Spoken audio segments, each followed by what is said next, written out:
Hello guys, मेरा नाम है मयंक और आप देख रहे हैं कोडिंगर।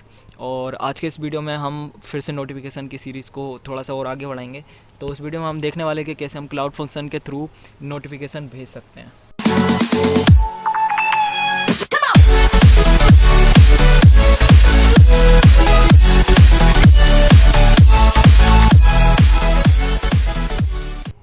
तो गाइस, क्लाउड फंक्शन लिखने के लिए आपके सिस्टम में इंस्टॉल होने चाहिए नोड.जेएस और साथ ही साथ npm। तो यदि ये दोनों आपके सिस्टम में इंस्टॉल है तो ठीक है, और यदि इंस्टॉल नहीं है तो न्यू टैब ओपन कीजिए और इधर पे लिखिए इंस्टॉल नोड.जेएस। इंटर मारिए, जो पहली वाली लिंक आएगी उसको न्यू टैब में ओपन कीजिए।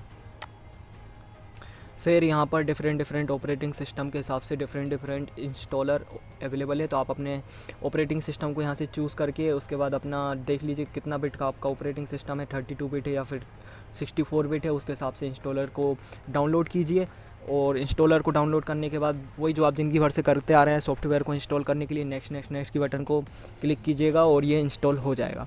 तो यहाँ से आप Node.js को इंस्टॉल कर सकते हैं, साथ में फ्री में आपको npm भी मिल जाएगा।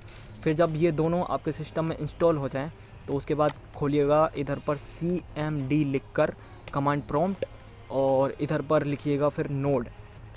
तो यदि इंस्टॉल होगा तो ये इस टाइप से आपको वर्जन बता देगा आपके Node.js का।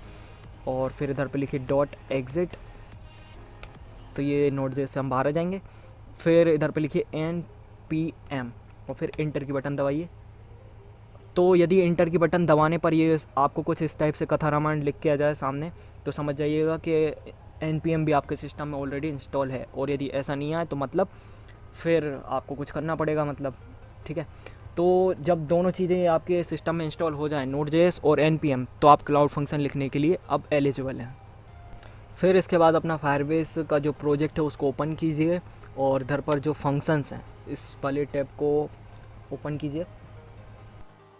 फिर ये गेट स्टार्टेड वाली बटन पर क्लिक कीजिए और ये जो कमांड दिख रही है ये कमांड हमको अब रन करनी है बेसिकली, ठीक है। तो ये मैं बाकी के दोनों जो हम मेरे कमांड प्रॉम्प्ट है पहले से खोले वाले इनको बंद करता हूँ। उसके बाद एक फ़ोल्डर क्रिएट कीजिए, जैसे कि मैंने यहाँ पर ये फ़ोल्डर क्रिएट किया हुआ है क्लाउड फंक्शन नोटिफिकेशन। तो इसमें पूरा क्लाउड फंक्शन का हम अपना कोड रख लेंगे और इसी फोल्डर के अंदर ऊपर ऐसे आप जाएंगे तो इधर पर इस टाइप से हमको कुछ cmd लिखना है, ठीक है। cmd लिखेंगे तो इस फोल्डर में हमारा कमांड प्रॉम्प्ट ओपन हो जाएगा।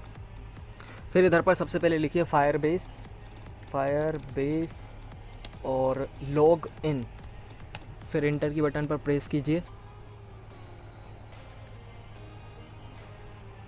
तो आप यदि ऑलरेडी लॉगिन नहीं होंगे तो ये आपको लॉगिन करने के लिए आपको रीडायरेक्ट कर देगा क्रोम पे। अभी मैं लॉगिन था तो इसलिए इसने मेरे को डायरेक्ट कुछ इस टाइप से दे दिया, ठीक है। अब इसके बाद वापस से चलिए अपने यहाँ पर जो आपका फायरबेस का प्रोजेक्ट था उस पर इसको कॉपी कीजिए। उसके बाद जो हमारी ये कमांड प्रॉम्प्ट थी इस पर वापस से इसको पेस्ट कीजिए और इंटर की बटन दबाइए। तो ये npm का मतलब बेसिकली नोड पैकेज मैनेजर रहता है। तो हम यहाँ पर जो फायरबेस टूल नाम का पैकेज है इसको ग्लोबली इंस्टॉल कर रहे हैं। इस कमांड का बेसिकली मतलब ये है। तो ये इंस्टॉल होने में थोड़ा सा टाइम लेगा। मेरे में ऑलरेडी इंस्टॉल था तो बेसिकली जस्ट ये उसको अपडेट करने वाला है। तो आपके सिस्टम में ये पहली बार इंस्टॉल होगा तो ये थोड़ा सा टाइम लेगा, तो थोड़ा सा वेट कीजिए।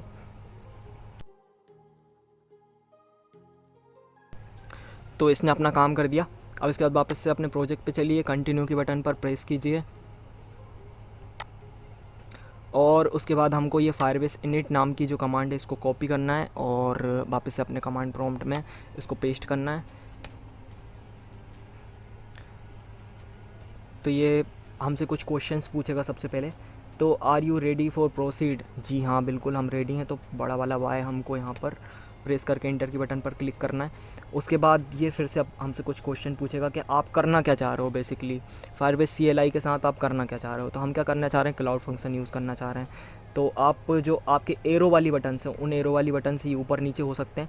उसके बाद आपका जो स्पेस है, स्पेस वाली बटन से आप सिलेक्ट कर सकते हैं। तो हम अभी क्लाउड फंक्शन लिखना चाह रहे हैं तो हम ये क्लाउड फंक्शन को सिलेक्ट करके इंटर की बटन पर प्रेस करके और फिर आगे बढ़ सकते हैं, ठीक है। तो फिर इसने बोला please select the option use arrow की, ठीक है। एरो की का हमको यूज़ करना और उसके बाद में सिलेक्ट करना ऑप्शन। तो यूज़ एन एग्जिस्टिंग प्रोजेक्ट, तो हमको एग्जिस्टिंग प्रोजेक्ट ही यूज़ करना है, तो इसके लिए हम यहाँ पर इंटर की बटन क्लिक कर देंगे डायरेक्ट, वरना आप यहाँ से न्यू प्रोजेक्ट भी क्रिएट कर सकते थे। तो फ़िलहाल हम इंटर की बटन पर क्लिक कर देते हैं। उसके बाद ये हमको जितने भी प्रोजेक्ट्स होंगे वो सारे के सारे प्रोजेक्ट्स यहाँ पर लिस्ट हो जाएंगे। तो अभी मेरे को जिस प्रोजेक्ट पे काम करना है उस प्रोजेक्ट को मैं ये एरो वाली की से सिलेक्ट करके इंटर की बटन वापस से प्रेस करता हूँ। उसके बाद ये हमसे लैंग्वेज पूछेगा, तो किस लैंग्वेज में हमको अपना कोड जो है वो लिखना है। तो हम या तो टाइप स्क्रिप्ट में लिख सकते हैं या फिर जावा स्क्रिप्ट में लिख सकते हैं। तो हम नोड जेएस में लिखने वाले, और नोड जेएस बेसिकली एक जावा स्क्रिप्ट का ही फ्रेमवर्क है, तो हम जावा स्क्रिप्ट को यहाँ से सिलेक्ट कर लेंगे। और फिर ये हमसे पूछेगा do you want to use ESLint to catch problems bug, और ये फलाना ठिकाना। तो हम इसको भी यस कर देते हैं, हाँ भैया ठीक है, इसको भी हम यूज़ कर लेंगे। फिर उसके बाद what language would you like to use for, अच्छा ये हमने जावास्क्रिप्ट ऑलरेडी कर दिया। Do you want to install dependencies with npm now, बिल्कुल जी हाँ, हम ऐसे ही चाह रहे हैं। तो हम यस की बटन हम वाई प्रेस करके और फिर से इंटर प्रेस कर देंगे। अब ये भैया जो है प्रोजेक्ट हमको एक क्रिएट करके और हमारा जो फोल्डर था उसमें रख देगा, तो हमको थोड़ा सा वेट करना पड़ेगा।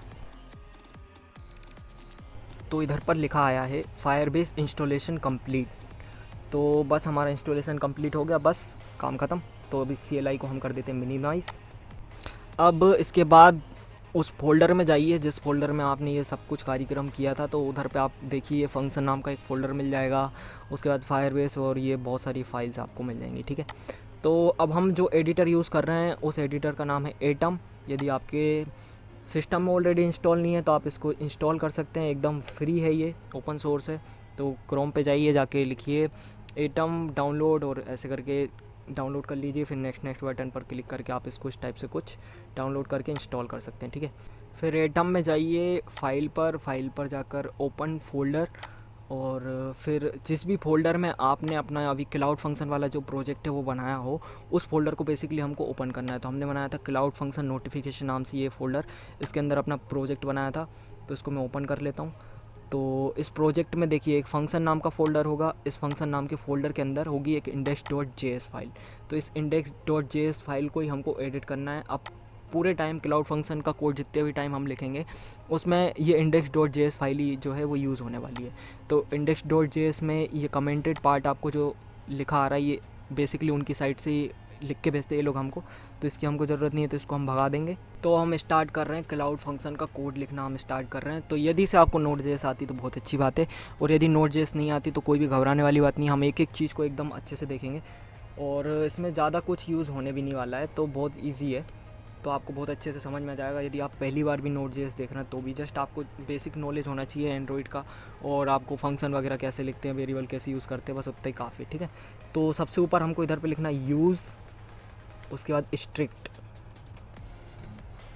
ठीक है। फिर उसके बाद जो ये लाइन थी फायरबेस फंक्शंस वाली, इसको डुप्लीकेट कीजिए, तो इसको हम कॉपी कर लेते हैं और फिर मैं नीचे इधर पे पेस्ट कर देता हूँ। और हमको ज़रूरत है यहाँ पर फायरबेस एडमिन की, तो इस वेरिएबल का नाम मैं दे देता हूँ एडमिन, ठीक है। और ये फायरबेस फंक्शंस की जगह हम लिखेंगे फायरबेस डैश एडमिन। तो इससे जो है एडमिन हमको मिल जाएगा, एडमिन इस वेरिएबल में आके रखा जाएगा, और फायरबेस फंक्शंस जो हैं वो इस फंक्शंस में रखे हुए, वो इस वेरिएबल में रखे हुए हैं। तो जब भी हमको फंक्शन की ज़रूरत पड़ेगी तो हम ये फंक्शन नाम का वेरिएबल यूज़ करेंगे, अदरवाइज़ हमको ज़्यादातर टाइम पे ज़रूरत पड़ने वाली है इस एडमिन नाम के वेरिएबल की, तो इसको हम यूज़ कर लेंगे। फिर इधर पर सेमीकोलन से इसको टर्मिनेट करना भी ज़रूरी है, तो इसको टर्मिनेट कर दीजिए। और यहाँ पे एक चीज़ हमने मिस कर दी, इसको हमको सिंगल कोट्स के अंदर लिखना था, और ये डैश नहीं होना चाहिए, इधर स्पेस होना चाहिए, कुछ इस टाइप से। अब इसके बाद हम चलते हैं वापस से हमारे डेटाबेस पे, और मैं आपको कुछ बताता हूँ। तो देखिए जब भी हम क्लाउड फंक्शन वाला ऑप्शन चूज़ करते हैं, हमारे जो नोटिफिकेशन भेजने के लिए डायलॉग ओपन होता है उसमें फिर रेस्ट एपीआई और क्लाउड फंक्शन दो ऑप्शन आते हैं। तो जब भी हम क्लाउड फंक्शन वाला ऑप्शन चूज़ करते हैं और उसके बाद में जब हम इंटर की बटन प्रेस करते हैं तो डेटा कहाँ इंसर्ट होता है, नोटिफिकेशन वाले नोड के अंदर। फिर उस यूज़र की आईडी के अंदर एक क्लाउड फंक्शन नाम का नोड बनता है, और उस क्लाउड फंक्शन की कुछ आईडी बनती है, और फिर इधर पे कुछ इस टाइप से डिस्क्रिप्शन आती है। और जब रेस्ट एपीआई हम चूज़ करते हैं तो इस टाइप से बनता है रेस्ट एपीआई, और फिर रेस्ट एपीआई के अंदर ये पूरी डिस्क्रिप्शन आती है, ठीक है। तो हमको क्या करना है, जब भी इस क्लाउड फंक्शन वाले नोड के अंदर कोई भी नया नोड बनेगा, उस टाइम को हमको ट्रिगर कराना है, और फिर उस टाइम हम इस आईडी को गेट करना चाह रहे हैं हमारे क्लाउड फंक्शन में। तो क्लाउड फंक्शन पे हम इस टाइप के इवेंट्स को ट्रिगर कर सकते हैं कि जब भी हमारा कोई नोड है उसमें वैल्यू अपडेट हो, तो उस टाइम हमको कुछ करना है तो वो हम कर सकते हैं। तो अभी हम क्या चाह रहे हैं कि जब भी ये क्लाउड फंक्शन वाला नोड है, ये नोड जब भी अपडेट होगा तो हमको पता चलना चाहिए, और जब भी अपडेट होगा तो फिर हम क्या करेंगे, यहाँ से ये आईडी निकाल लेंगे और इस आईडी पर हम नोटिफिकेशन सेंड करवा देंगे क्लाउड फंक्शन के थ्रू। तो ये हमारा लॉजिक है, ठीक है। तो चलो अब हम कोड लिखते हैं। तो कोड में क्या लिखना है, इसके बाद हमको इधर पर नीचे लिखना है एक्सपोर्ट्स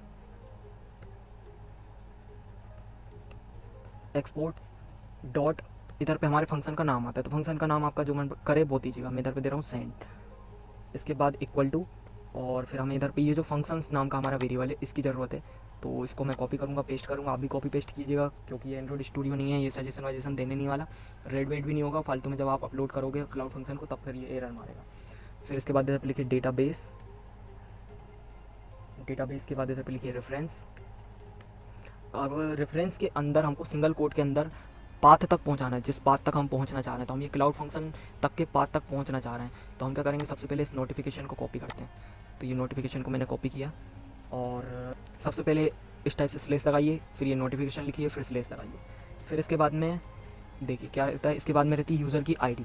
तो ये तो फिक्स नहीं है कि ये जैसे नोटिफिकेशन ये फिक्स है कि ये स्ट्रिंग रहेगी, ठीक है, पाथ के लिए, लेकिन उसके बाद जो यूज़र की आईडी वो फिक्स नहीं है। तो हम इधर पे एक वेरिएबल क्रिएट करते हैं यूज़र आईडी, इसको हम बाद में यूज कर सकते हैं, ठीक है।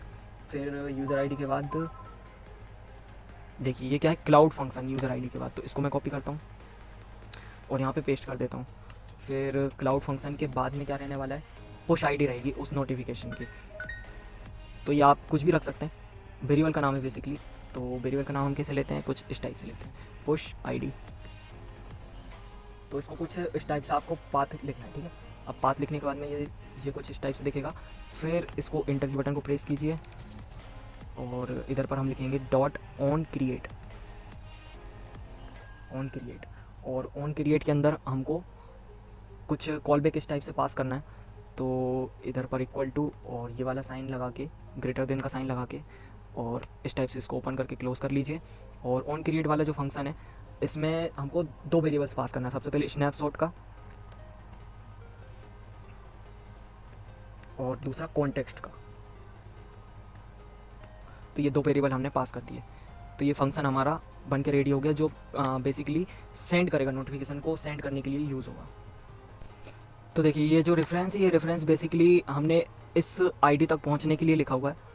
मैं आपको दिखाता हूँ, इस वाली आईडी तक पहुंचने के लिए लिखा हुआ है। उसके बाद हम क्या चाह रहे हैं कि जब भी इस वाली आईडी में कोई नया नोड क्रिएट हो तो उसको हमको ट्रिगर करना है, तो इसलिए हमने यहाँ पे ऑन क्रिएट लगाया। यदि हमको ऐसा कुछ ट्रिगर करना होता कि कुछ इस नोड में अपडेट हो, तो हम यहाँ पे ऑन अपडेट लिखते। यदि हमको ट्रिगर करना होता कि ये नोड डिलीट हो, तो हम यहाँ पे ऑन डिलीट लिखते। तो इस टाइप से हम डिफरेंट फंक्शंस को यूज़ कर सकते हैं। फिलहाल हमारा इंटरेस्ट जो है वो ऑन क्रिएट में, इसलिए हमने यहाँ पर ऑन क्रिएट लिखा है। तो देखिए अब हम इसके बाद क्या करते हैं, इसके बाद हम लॉग करवाते हैं। तो हम इधर लिखते हैं कंसोल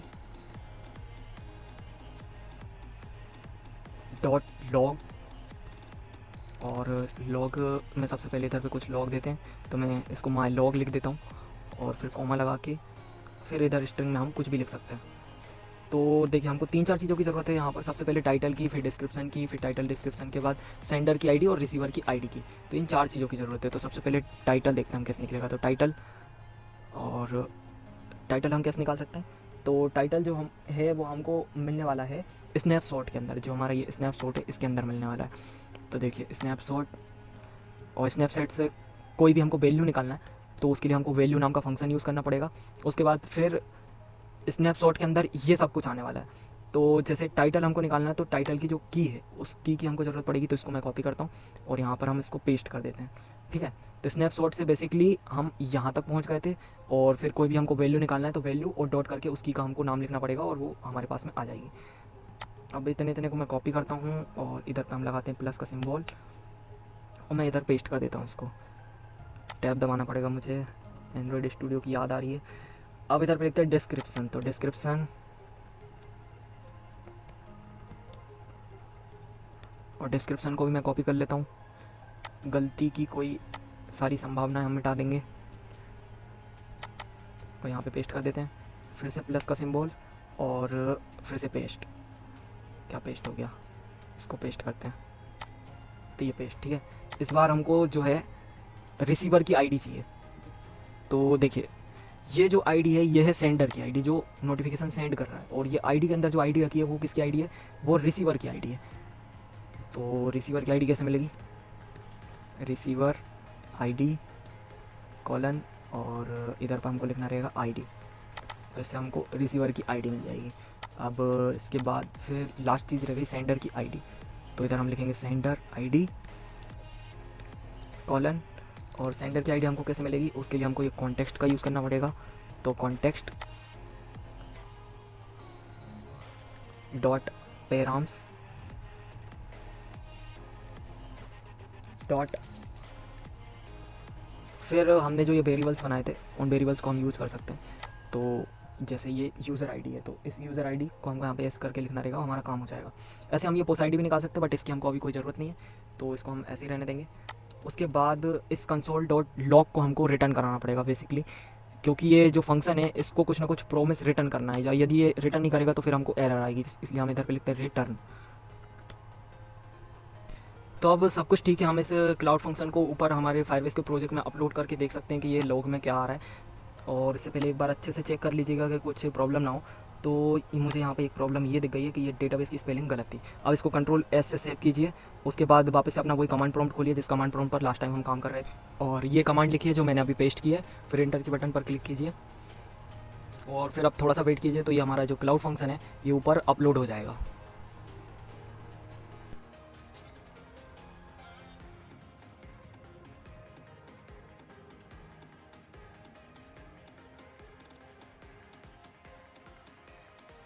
तो गाइस हमारा क्लाउड फंक्शन ऊपर अपलोड हो चुका है, और इसको जाकर हम चेक भी कर सकते हैं। तो उसके लिए हमको क्रोम पर जाना पड़ेगा और फिर ये फंक्शन वाले टैब में फिर से क्लिक कीजिए। तो जितने भी हमारे क्लाउड फंक्शंस होंगे वो सारे के सारे हमको यहाँ पर इस टाइप से दिखेंगे। तो अब हमको जाना है लॉग वाले सेक्शन में, और ये लॉग अपडेट करने में थोड़ा सा टाइम लेगा। तब तक हम हमारे डिवाइस को भी यहाँ पर ले आते हैं, और ये पहले से जो लोग आ रहे हैं वो लोग यहाँ पर दिख रहे हैं, ठीक है। तो अब मैं किसी एक यूज़र को सिलेक्ट करके और उसको नोटिफिकेशन यहाँ से सेंड करता हूँ। तो टाइटल में कुछ भी भर देता हूँ, डिस्क्रिप्शन यहाँ से कुछ भी भर देता हूँ। अब ध्यान से देखिएगा, ये सेंड की बटन है और ये रहा मेरा क्लाउड फंक्शन, तो इसको मैं क्लिक करता हूँ। तो यहाँ से मैंने क्लाउड फंक्शन को क्लिक कर दिया। अब वहाँ पर क्लाउड फंक्शन बन गया होगा, बट अब इसको मेरे को रिफ्रेश करके चेक करना पड़ेगा कि जो मेरे लोग हैं वो आए कि नहीं आए। तो इसको हम कुछ इस टाइप से रिफ्रेश कर सकते हैं। तो यहाँ पर मैं थोड़ा सा नीचे स्क्रॉल करता हूँ और ये देखिए माई लॉग नाम का जो लॉग है, इस लॉग के अंदर ये टाइटल दिख रहा है, उसके बाद ये फिर डिस्क्रिप्शन दिख रही है। मैं बीच में स्पेस देना भूल गया अपने लॉग में। फिर ये रिसीवर आईडी दिख रही है, और रिसीवर आईडी के बाद ये सेंडर आईडी भी दिख रही है। तो हमको चारों चीज़ें एकदम सही सही आ गई हैं। अब हम वापस से हमारे एटम में चलते हैं और कोड, आगे का कोड लिखते हैं। तो ये रहा हमारा एटम। अब इसमें हम आगे का कोड लिखेंगे। तो ये जो रिटर्न लिखा है, इस रिटर्न को इस कंसोल डॉट लॉग के मुंह के आगे से हटाइए और इसको लिखिए थोड़ा सा नीचे रिटर्न। अब इधर पे लिखिए एडमिन। जो ये एडमिन हम लिख रहे हैं ये हमारे इस वाले वेरिएबल के साथ में मैच करना चाहिए, तो हम इसको कॉपी पेस्ट कर लेंगे। उसके बाद लिखिए डेटाबेस, स्पेलिंग एकदम सही होना चाहिए, ठीक है। और ये वाला जो डेटाबेस था ये वेरिएबल था, और ये जो है फंक्शन है, तो इस चीज़ का ख्याल रखिएगा, मैं हमेशा भूल जाता हूँ, ठीक है। फिर उसके बाद में डॉट रेफरेंस, और रेफरेंस भी एक फंक्शन है। अब इसके अंदर देखो हमको क्या करना है, मैं आपको डेटाबेस पे जाके बताता हूँ। तो बेसिकली हम कर क्या रहे हैं, देखिए जो हमारा ये नोटिफिकेशन वाला टैब है इसके अंदर ये जो क्लाउड फंक्शन लिखा हुआ है, ठीक है। अब ये है, ठीक है। तो देखिए ये जो आईडी है ये किसकी, रिसीवर की आईडी है। ये रिसीवर की आईडी हमने वहाँ पर गेट कर ली। अब इस रिसीवर की आईडी के थ्रू हम यहाँ पर उस रिसीवर तक पहुँच सकते हैं। अब उस रिसीवर तक हम क्यों पहुँच रहे हैं, क्योंकि हमको उस रिसीवर का टोकन चाहिए, तब हम उसको 1 to 1 मैसेज भेज पाएंगे। तो बेसिकली इस टोकन की तलाश में हम यहाँ से आईडी लेके यहाँ पे पहुँचना चाह रहे हैं, तो ऐसा कुछ करना चाह रहे हैं। तो हमको यहाँ पर पहुँचना है। तो देखिए यूज़र नाम का नोड है, तो कैसे पहुँचेंगे, रेफरेंस के अंदर लिखिए सिंगल कोड के अंदर स्लैश लगा के, स्लैश मतलब रूट, और उसके बाद में ये यूज़र मतलब हम उस यूज़र तक पहुँच जाएँ। फिर प्लस का सिंबल लगाइए, और उसके बाद में हमको रिसीवर की आईडी चाहिए। तो ये रही रिसीवर की आईडी, कुछ इस तरह से हमको रिसीवर की आईडी गेट हुई थी। तो इसको हम कर लेते हैं कॉपी, ध्यान से कॉपी कीजिएगा एकदम, और फिर यहाँ पर कर दीजिए पेस्ट, ठीक है। अब इस पर हमको सिंगल वैल्यू इवेंट लिस्टनर लगाना है, जैसा हमारा एंड्रॉइड में सिंगल वैल्यू इवेंट लिस्टनर होता था ना, बिल्कुल वैसे ही कुछ काम करना है।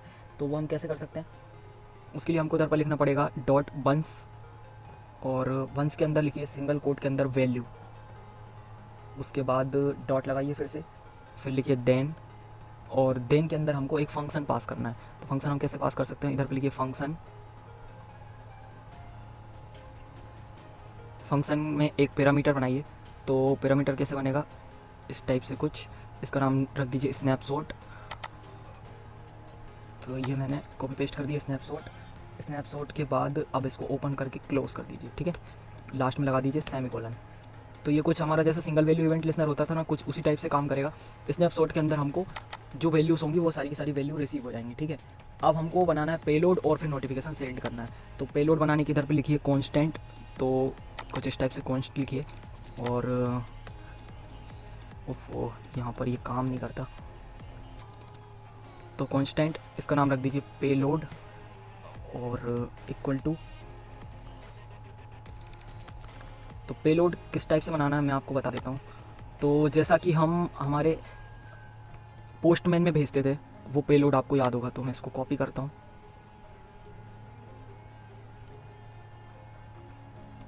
और इसी को हम यहाँ पर पेस्ट कर देते हैं। तो ये आपको पूरा का पूरा याद भी होगा, और इसको मैं टैब दबा के इसकी सही जगह पे लेकर आ जाता हूँ। तो ये रहा, ठीक है। तो ये देखिए जो नोटिफिकेशन लिखा है ना, इसको हमको कुछ इस टाइप से हटाना है सबसे पहले तो, और जो डेटा लिखा है इस डेटा के आगे से भी इसको हटाना है, ठीक है। उसके बाद सारी की सारी वैल्यूज़ सही हैं, जैसी हैं बिल्कुल वैसी ही रहने दीजिए, और फिर हम इसको सेंड करके देख सकते हैं। और एक चीज़ और देखिए, जो ये टाइटल और जो ये बॉडी हमने भेजी है वो हमको क्या भेजनी है, जो हमको इधर डेटाबेस में ये रिसीव हो रही थी, डिस्क्रिप्शन और टाइटल।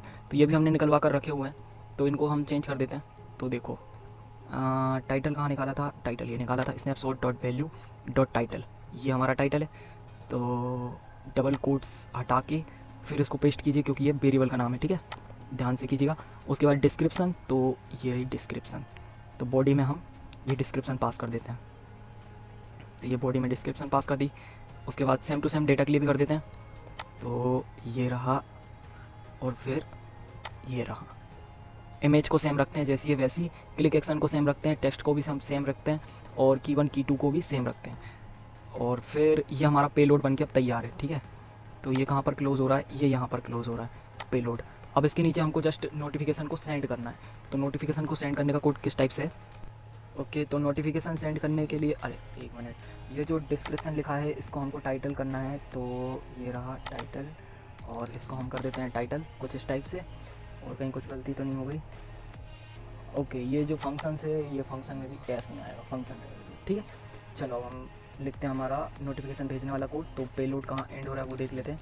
पेलोड एंड हो रहा है यहाँ पे, पेलोड जहाँ एंड हो रहा है उसके नीचे हमको नोटिफिकेशन भेजने वाला कोड लिखना है। तो इधर लिखिए रिटर्न, और उसके बाद हमारा एडमिन, ये एग्जैक्टली सेम होना चाहिए जो आपका ये वाला एडमिन है। कॉपी पेस्ट कर लेते हैं, पेस्ट, ठीक है। उसके बाद मैसेजिंग,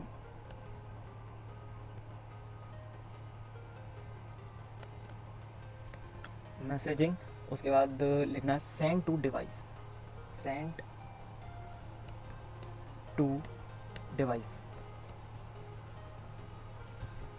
और इसके अंदर हमको दो चीज़ें पास करनी है, सबसे पहले टोकन और उसके बाद में पेलोड। तो टोकन हमको कैसे मिलेगा, टोकन के लिए ये हमने यहाँ पे मेहनत करी थी।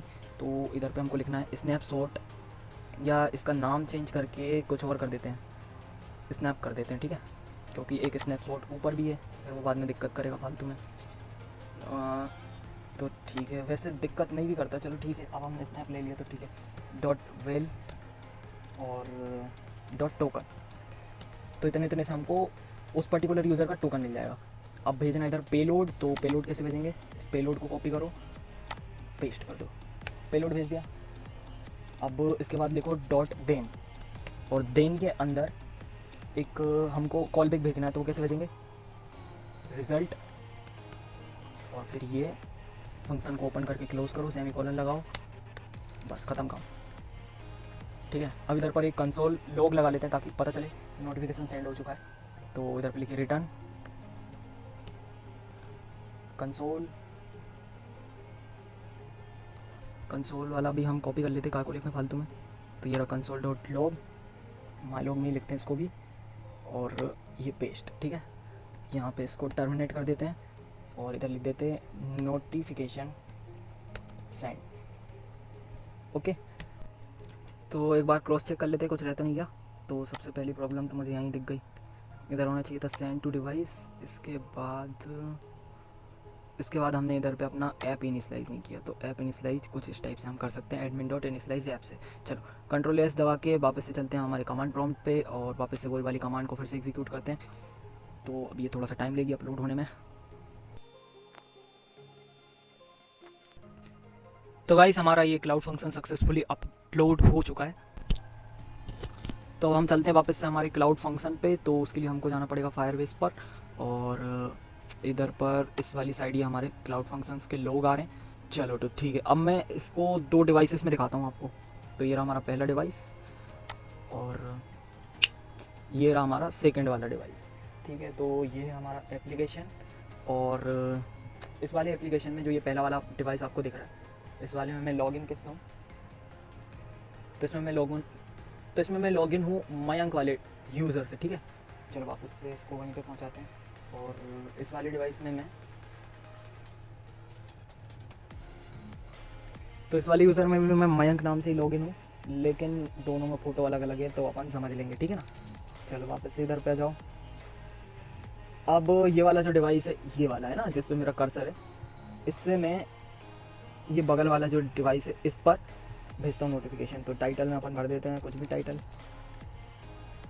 और डिस्क्रिप्शन में ये भरा हुई अपनी डिस्क्रिप्शन, और ये सेंड करते टाइम मैं क्लाउड फंक्शन को चूज़ करता हूँ।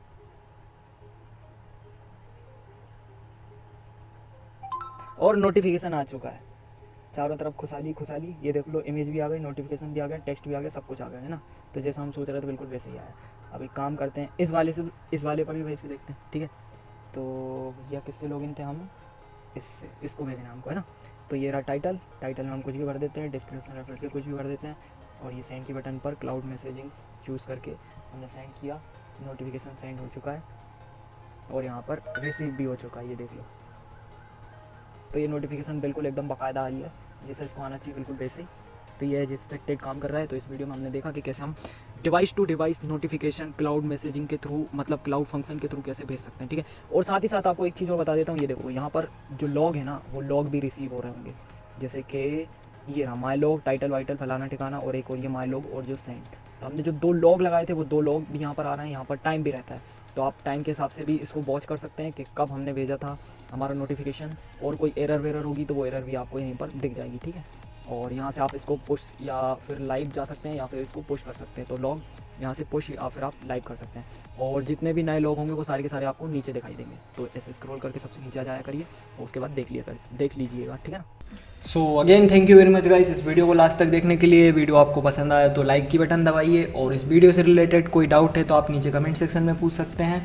और डाउट पूछने के लिए आप हमारे टेलीग्राम के ग्रुप को भी ज्वाइन कर सकते हैं, जिसकी लिंक नीचे डिस्क्रिप्शन में दी हुई है, और अदर सोशल मीडिया अकाउंट की भी लिंक नीचे डिस्क्रिप्शन में दी हुई है, आप मेरे को फॉलो कर सकते हैं। और इस वीडियो में जो कुछ भी हमने कोड लिखा था उसको आप कोडिंग करके गिटहब अकाउंट से एक्सेस कर सकते हैं, जिसकी लिंक भी मैंने नीचे डिस्क्रिप्शन में प्रोवाइड करवा दी है। और अगली वीडियो तक के लिए बाय।